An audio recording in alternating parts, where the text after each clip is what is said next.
Jakarta, komunikolog Emrus Sihombing menyarankan Adian Napitupulu dan Erick Thohir berkomunikasi secara informal untuk mempertemukan kepentingan politik masing-masing. Hal ini disampaikan Emrus menanggapi pernyataan Adian selaku Sekjen Perhimpunan Nasional Aktivis 98, Pena 98, yang merasa terganggu dengan omongan Menteri BUMN Erick Thohir. Emrus mengatakan, secara politis kedua tokoh ini sama-sama menduduki jabatan politik. Adian merupakan anggota DPR, sedangkan Erick seorang menteri. Namun, dia melihat keduanya punya kepentingan masing-masing. Saya melihat kepentingan politik mereka berdua ini belum ketemu. Kepentingan politik ini tidak selalu pragmatis kan, bisa politik kenegaraan.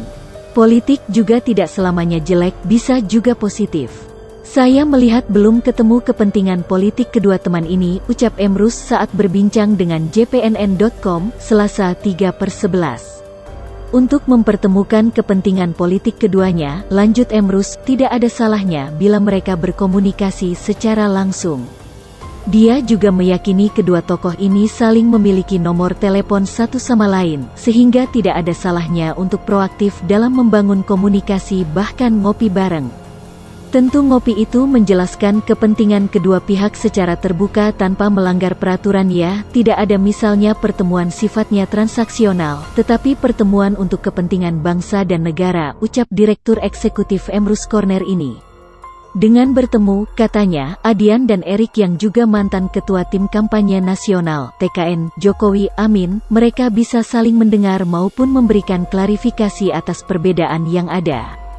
Kalau saya menyarankan, tidak ada salahnya Menteri BUMN Erick Thohir mengontak beliau Adian Red secara pribadi. Minta ketemu dan masukan, kata Emrus. Selain itu, pertemuan keduanya juga bisa saja dijembatani oleh staf khusus Menteri BUMN Arya Sinulinga. Arya menurutnya bisa mengontak Adian agar bisa bertemu Erick Thohir. Emrus tidak sependapat bila Presiden Jokowi harus turun tangan menyelesaikan persoalan antara Adian dengan Erick. Sebab, dia khawatir timbul persepsi yang berbeda di masyarakat. Sebelumnya Adian menyebut ada pernyataan Erick yang cukup berbahaya, sebagaimana dimuat pada video yang diberi judul, "Kalau titipan banyak bukan hanya dari Pak Jokowi, Erick Thohir." Di antaranya pernyataan di menit ke-11 detik ke-20. Erick menyampaikan keinginan agar nanti Kementerian BUMN tidak lagi menerima dana dari APBN, tetapi cukup 1% dari pembagian dividen. Menurut saya ini pernyataan berbahaya yang bisa mengubah negara menjadi perusahaan yang dibiayai oleh laba usaha semata-mata. Ini bukan pernyataan main-main, ini pernyataan yang keluar dari mulut seorang menteri yang tentunya tidak bisa dianggap remeh, karena terkait dengan konstitusi dan ideologi negara, ujar Adian dalam keterangannya, Minggu, 1/11.